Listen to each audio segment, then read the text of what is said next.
All right, and there you go. Okay, so all right, I hope everyone can see the presentation and I hope you all can hear me well. Thank you so much for the invitation to be here today. My name is Yasmin Catricheo. I am the Senior STEM Education Specialist at Associated University Inc. here in Washington, D.C. And today I'm going to talk a little bit about the role and the impact of these large facilities and with the community. And also I'm going to give some examples about how we can use astronomy for development as a great tool to connect with our communities and address the needs they might have. So before I get started, I want to also say that I have many different hats when it comes to personal and also as a professional. We have many different hats. And as I've been learning and connecting more with my indigenous root, I have learned that it's very important when you start a presentation that you bring to the table who you are, when you're coming from, as a way to honor your community. So I'm going to talk a little bit about myself so you will know who is this person here talking to you and where all these ideas come from. And then I will go more directly for for the astronomy side, more professional side. So first of all, I have here a few pictures when I was little. I am a sister. I am an oldest sister. We are three girls. In the picture here on the side, you can see myself and my two other sisters. That was the house that I used to live. I used to live in the south of Chile, near to the Cordillera, the Andes Mountains. And on that picture, we were getting ready for our haircut, and we were so excited for that. As well, I am a daughter, and there's my mom here holding my youngest sister, Nicole, and the one that is in the back hiding, a little bit shy, that's me. And this picture is so beautiful because this is my mom. She is a teacher for elementary, and we live near to the Andes Mountains because she used to teach the little kids there. And that school, it was a very small school. They have only 2 classrooms, and each classroom you had 3 grades. And she has to learn 3 different grades in the same classroom. And I just admire that so much from her. I think that really helped me to learn a lot about life and how you deal with problems and when you have to work, when you manage with people. I'm also an indigenous woman, and I have started to learning about this not so long. So I am, Catricheo comes from the Mapudungun, from the Mapuche people. Mapuche people is located in the south of Chile, and it goes across the Cordillera, the Andes Mountains, because Mapuche people is located in the Patagonia for Chile and Argentina. And as I think when I was 20, I started with my family asking what it means to be Mapuche, what it means to be indigenous. And of course, because history, and I'm sure many of around the world happen the same, that you grow up like not learning or not knowing everything about your roots and your connection with your indigenous community. So we create one of the first indigenous organizations in the city, and we start having meetings and to learn and connect with our indigenous knowledge. And the picture on the side, there's all these people here. That is the group. It's called Mapu Trafun, and it's located in the city of Chillán. And this was an event that we were receiving that diploma because we were taking Mapudungun classes. So also, as I say, I'm a woman that is indigenous, and I'm learning more and more about my culture. And I'm also a mom. So I'm mom of this little boy, which also has helped me to see the world in different perspective and just learn so much from this experience. So Yasmin Catricheo with so many different hats, and I'm sure you all have those many different hats as well. And sometimes I think it's important that we sit and we think about the all hats that we carry, as some of those are more beautiful than others. Some have good days and bad days, but I think all those hats make the person who we are. And so now, so I work at AUI, Associated University Inc. We are located in Washington, D.C. We are a nonprofit that manages big science facilities such as Green Bank Observatory. We manage others around the world like ALMA in the north of Chile. And we have a Department of Education and Public Engagement.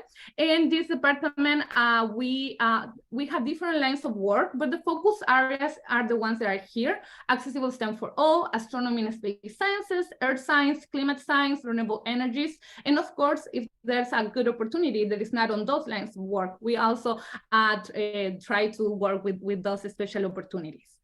At AUI, we value excellent integrity, diversity, collaboration, and of course, lifelong learning. We know that you never stop learning, and we learn in a daily basis. So that's what we value at AUI. And I also belong to the North American Regional Office of Astronomy for Development, as Christine said. Thank you, Christine. The EIU, International Astronomical Union, it has different lines of work. One of those is the astronomy for development, how you use astronomy for development to help your communities. And we manage this office for the North American region, which includes Canada, United States, Mexico, and the Caribbean, Iceland, and Greenland. And this job is not just AUI, we do it with other 3 offices. So it's the Elder Planetarium, Association of Universities for Research in Astronomy, and Geneva Lake Astrophysics and STEM Glass Education. So the 4 offices come together to lead the Office of Astronomy for Development for this huge region. And our mission is to, like I say, take the excitement of astronomy as a tool for development for the communities that are more in need. It can be development and education, it can be a development and economical development and growth, or even it can be a development to unify communities. Yes, next here.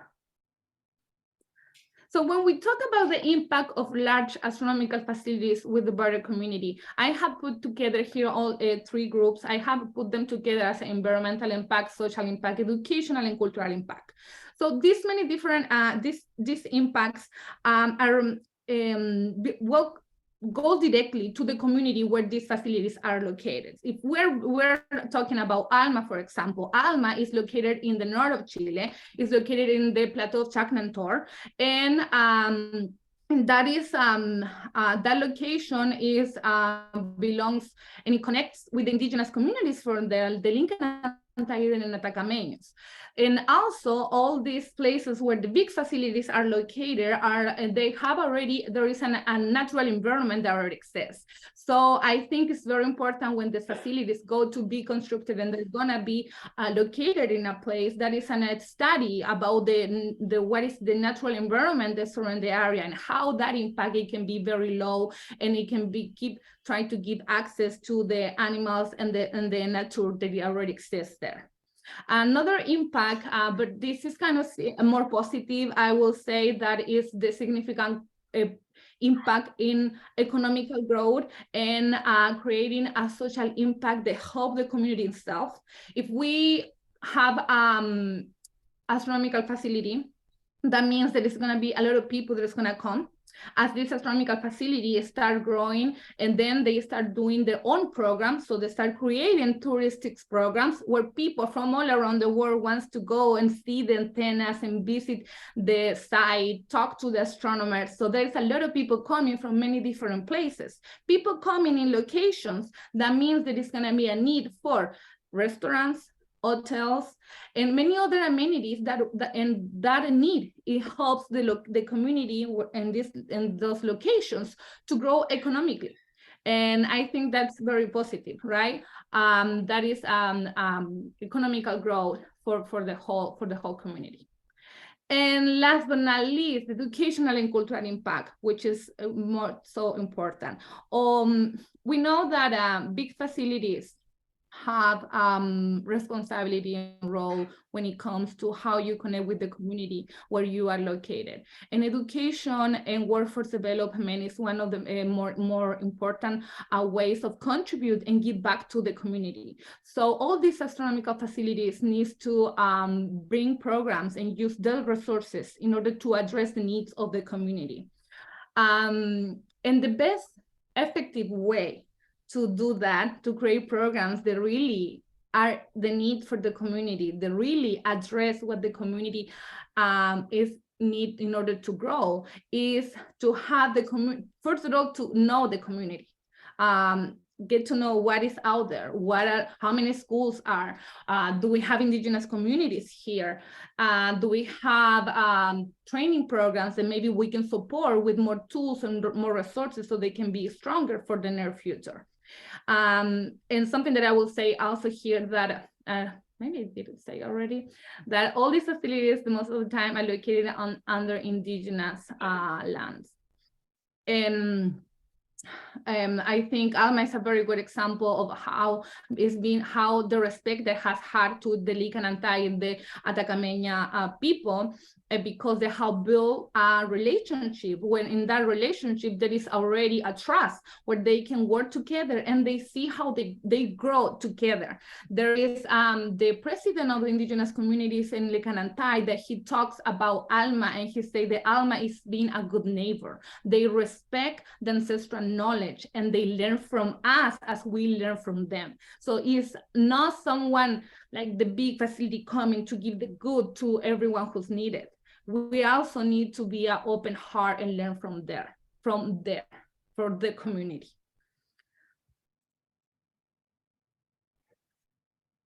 So as the role of the large facilities, I will say the role is we need to work in order to address the sustainable goals for the United Nations.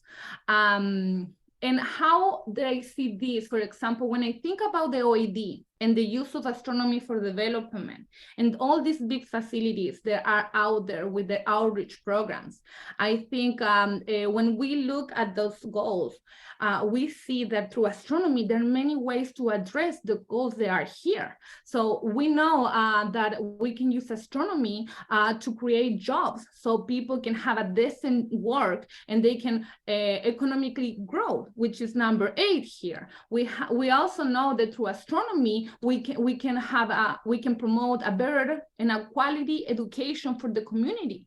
So the astronomy is one of those topics that is so rich, makes people excited about the big discovery, that connects with everyone because we can all look at the sky.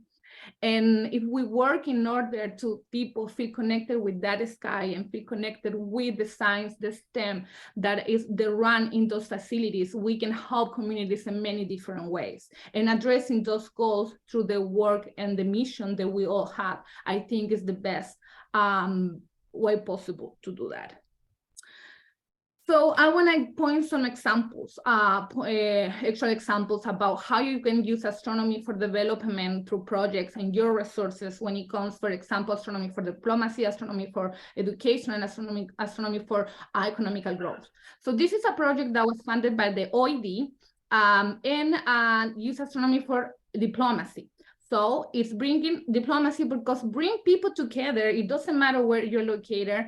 It doesn't matter the borders. It doesn't matter about gender. Astronomy and science bring people together, and we can use that to connect communities. This project is called RITA, Rediscovering Identity Through Astronomy, was funded by the OED. And what this project did is brought 3 different group of students, indigenous students from Chile, together to talk about astronomy.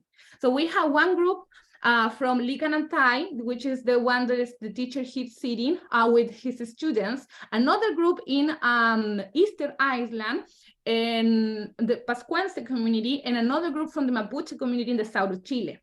And the 3 of them came together once a month to talk about something about astronomy. For example, what are the constellations from your indigenous community? Do you have any, yes or not?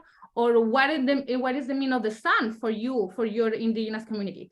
And on those meetings, the kids sit, they watch each other on the videos, they talk, and they learn. One, there are other kids like them, they are indigenous, they don't know much about their roots, but through astronomy, they are learning and they're connecting with other kids around the country, in this case, Chile. And I think it's just a beautiful example of how you can unify groups of young students through astronomy. How much time did I have left? 5 minutes, okay. Another example here is in education. There are communities when there are emergencies, like the COVID-19 happened, that with so many schools, they're very far from the city, they're very difficult access. They didn't have education and classes for so long. So there was a call to support those difficulties to those communities, and that was they create a science STEM educational kit that teach those kids about astronomy, about what is a virus, what is the structure of a virus, so support education for those poor communities. Another one.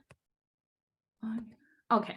And other example for economical growth is one of the projects taking place on the Caribbean island, in the Virgin Island, which is Astrotourists. This is a group of students for astronomy. They come together to put on a training program for the community so they learn astronomy and they can use the learning, that knowledge to create jobs through astrotourists in their locations.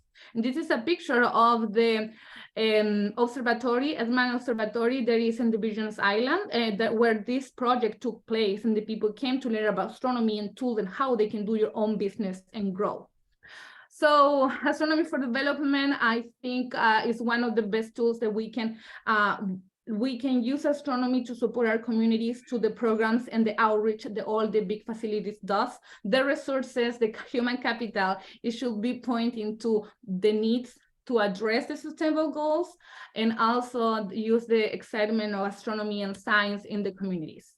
I'm just gonna skip that, and I just wanna go to one of our projects. We have one project at AUI that is called Cosmovision of the Pacific. Cosmovision of the Pacific brought Indigenous and non-Indigenous together in order to find ways of collaborate and how we walk the middle together. This meeting took place in Seattle under the lamination this past January, and now we're working on the resources that are gonna come out of the meeting to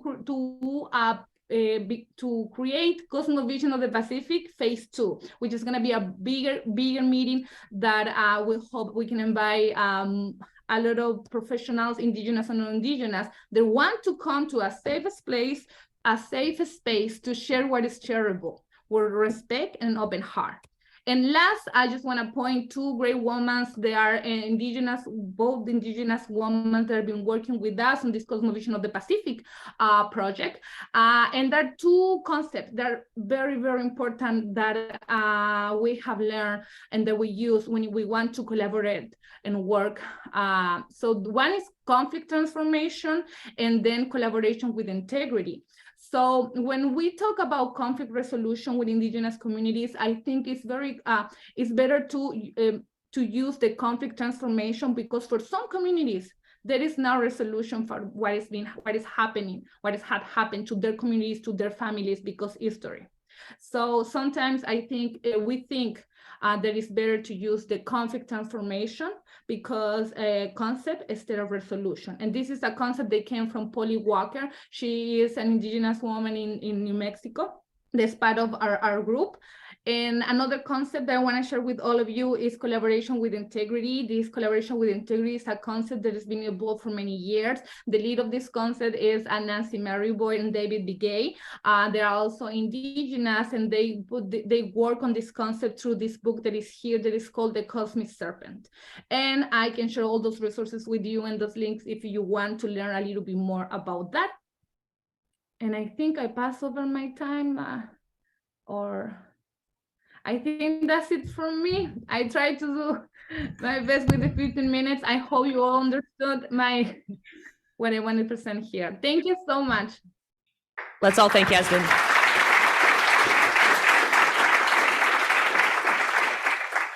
So there will be time after all of the speakers have given their presentation to ask some detailed questions, but if there's a quick question for Yasmin right now, we can field it.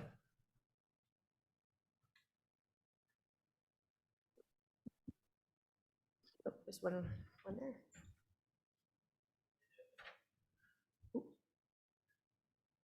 We're just turning the mic on, Yasmin, hang on. No problem. Okay. Thank you for the talk. I had a quick question about you. You talked about these students, they're probably in high school right now. How is there pathways for them to get them to the universities afterwards? Thank you for your question. Well, those students that were part of the RITA project, they're because of the RITA project, they made the connection with the other students for the other locations, and they do talk each other, and they do see each other about like maybe thinking a little bit about science, but they're little still because they were well, in Chile it's not this, so they were 10 years old, 10 and 11 when they were part of the project, and now they are 12 and 13, I think. But I do see like how during the meetings, and the first meeting, they were very shy. There are kids that live in very rural areas. They have a very hard connection. It was so beautiful to see that some of them walk like 2 miles in order to get to their uncle house to get connected to do the meetings with the other. And as you move forward with the meetings, you see how they talk more, how they see more themselves going into astronomy. One of them at the end said that he would love to be an astronomer. I hope that answered your question. Thank you. Okay, let's thank Yasmin again.